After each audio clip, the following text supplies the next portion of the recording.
Alam mo, yung pagtugtog ng piano, isa sa mga paborito kong libangan since I was 5 years old. Computers, piano, lahat, no? But alam niyo ho, may sakit sa pamilya na runs in the family, glaucoma.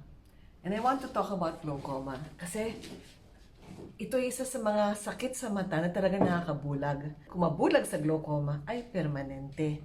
Wala nang reversal, ika nga, no? Unlike, mabulag ka sa katarata, pwedeng maoperahan. Mabulag ka sa cornea, pwedeng maoperahan. Retina, pwede pang maoperahan. Pero pag sira na ang ugat ng mata because of glaucoma, wala na hong pwedeng gawin as of now. Glaucoma Awareness Week ho. That's why I want to devote some time sa glaucoma naman. Ito ay isang klaseng sakit ng mata. Marami ho silang klaseng glaucoma. Pero ang similarity, no, sa lahat sa kanila ay unti-unting nasisira ang ugat ng mata, ang optic nerve. At dahil dito, nasasakal ho siya yung optic nerve dahil mataas ang pressure, unti-unting nababawasan na nakikita natin ang visual field na tinatawag. Nagsisimula sa paligid hanggat ang maiiwan na lang sa inyo ay maliit na lang na tunnel tapos mawawala. At ang masaklap nito, ang tawag sa glaucoma ay silent thief kasi ninanakaw niya ang paningin kung minsan walang sintomas until it is too late. And we want to make sure that hindi mangyari sa mga tao na hindi nyo alam, meron pala kayong glaucoma. At kung mabulag kayo dahil sa glaucoma, hindi na nyo magagawa yung mga gusto nyo gawin. Like me, piano, computer, watching TV, etc. etc.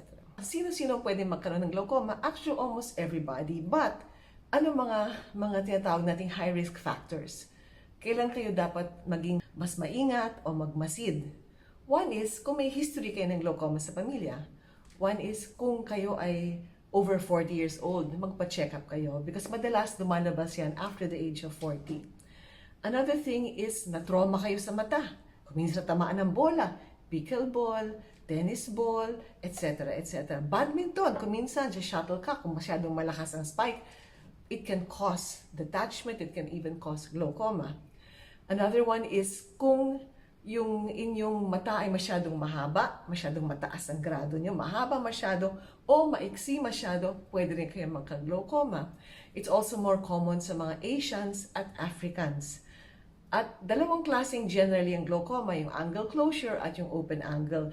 Yung angle closure, malalaman nyo kung medyo nag-a-attack ito, no? Nagdahan-dahan sila nag-start. Kung madalas mamula ang mata, sumakit, parang luluwa ang mata, kung minsan mataas ang pressure nun, or parang may mga halos around lights, no? Tumitingin kayo sa ilaw, parang silang may halo, mga santo sila, no? Pero kung minsan ho, pag open na angle, walang symptoms until it's too late. Until it's too late meaning malala na. Kunyari, sa gabi, medyo nababanggaan na kayo, no? Sa kung ano-anong mga bagay sa paligid. Tapos one day, pag kinumpare ninyo yung mga mata ninyo, ang labo na ng isa. So it's always good to have a check-up ho.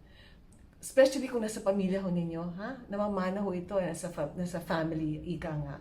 And there are about 300,000 Filipinos yung prevalence, no, ng glaucoma. Pero most likely more than that. Because marami, hindi nila alam. And so, we need to be aware. Okay? Kasi ayaw natin malaman na lang pag too late na wala pa hong gamot na makaka-cure or mapapagaling ng todo ang glaucoma. May mga gamot na pwedeng i-control para hindi mauwi sa pagkabulag. Ang mga paggamot sa glaucoma ay pwedeng eye drops lang, pwedeng laser, at kung minsan kailangan talagang operasyon. Depende sa gaano kalala ang glaucoma at anong stage na siya. Okay? So it's Glaucoma Awareness Month. It is a silent thief, tahimik na magnanakaw ng paningin. Huwag ho tayong magpabiktima ho sa glaucoma.